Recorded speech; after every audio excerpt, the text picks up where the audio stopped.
एक बार की बात है। एक शहर में एक हीरे का बहुत बड़ा व्यापारी रहता था। वह बहुत ही समझदार था और उस व्यापारी के दो बेटे थे। उस व्यापारी की उम्र हो रही थी और अब वो बूढ़ा होने लगा था। उसने फैसला किया कि मुझे अब मेरे दोनों बेटों को व्यापार के बारे में समझाना चाहिए। उस व्यापारी ने अपने दोनों बेटों को हर रोज थोड़ी थोड़ी जानकारी देना स्टार्ट कर दिया। लेकिन उस व्यापारी को इस बात की टेंशन थी कि उसके बेटे को उसकी दी गई जानकारी को समझ भी पा रहे या नहीं। इस बात की जांच करने के लिए व्यापारी ने दोनों बेटों का परीक्षा लेने का सोचा। व्यापारी ने अपने दोनों बेटे को अपने पास बुलाया और कहा, रोज शाम में मैं अपने दुकान में 2 लकड़ियाँ रख दिया करूँगा। तुम दोनों हर रोज अपनी अपनी लकड़ियाँ उठाकर घर ले जाना। दोनों ही लड़के पिता के आज्ञाकारी थे। उन्होंने सहमति से अपना सिर हाँ में हिला दिया। दूसरे दिन उस व्यापारी ने वहाँ 2 लकड़ियाँ रख दी। पहला लड़का तो अपना 1 लकड़ियाँ उठाकर घर चला गया, लेकिन दूसरे लड़के ने सोचा, एक काम करता हूँ, कल 1 और लकड़ियाँ हो जाएंगी तो दोनों लकड़ियों को एक साथ घर ले जाऊँगा। आज मज़े से खाली हाथ घर चला जाता हूँ। अगले दिन फिर व्यापारी ने वहाँ 2 लकड़ियाँ रख दी। पहला लड़का तो अपने एक हिस्से की लकड़ी को उठाकर घर चला गया और दूसरे लड़के ने सोचा, अभी तो मेरे हिस्से की 2 ही लकड़ियाँ हुई हैं। कुछ दिन और मज़े से घर चला जाता हूँ। जब 20 से 30 लकड़ियाँ एक साथ जमा हो जाएगी तो उन्हें एक साथ लेकर घर चला जाऊँगा। दिन बीतता गया और दूसरा लड़का अभी भी अपने काम को कल पर टालता रहा और सोचता रहा, अभी कुछ और लकड़ियाँ जमा हो जाएंगी तो उन्हें मैं एक साथ घर लेकर चला जाऊंगा।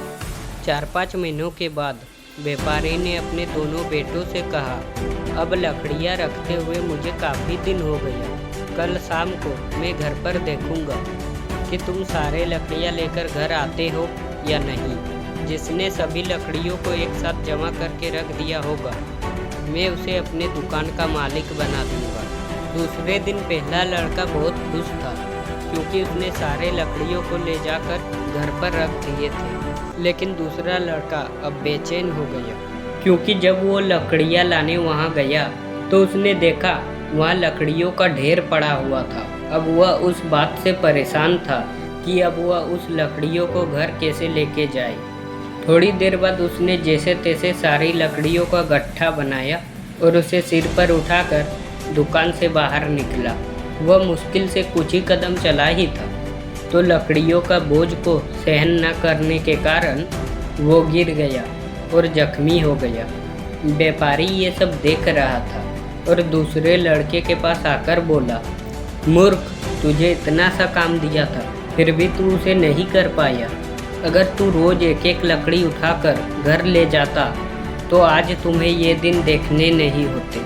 अगर तू रोज खुशी खुशी एक एक लकड़ी घर ले जाता तो आज तू भी अपने छोटे भाई की तरह खुश होता। लेकिन रोज के आसान काम को तुमने टालने के कारण बहुत ही कठिन बना लिया और उसी कठिन काम के बोझ में तुम आज दब गए हो। यही सिचुएशन हमारे साथ में भी होती है। हमें आसान काम को टालने की वजह से मुश्किल बना देते हैं और जब हम पर प्रेशर आता है, जब हम होश में आते हैं, तब हमें वो मुश्किल काम नामुमकिन लगने लगता है। और जब हम उस गुजरे हुए वक्त पर अफसोस कर रहे होते हैं तो उस समय भी समय गुजर रहा होता है। दुनिया में सबसे खराब आदत यही है, अपने आज के काम को कल पर टालने की।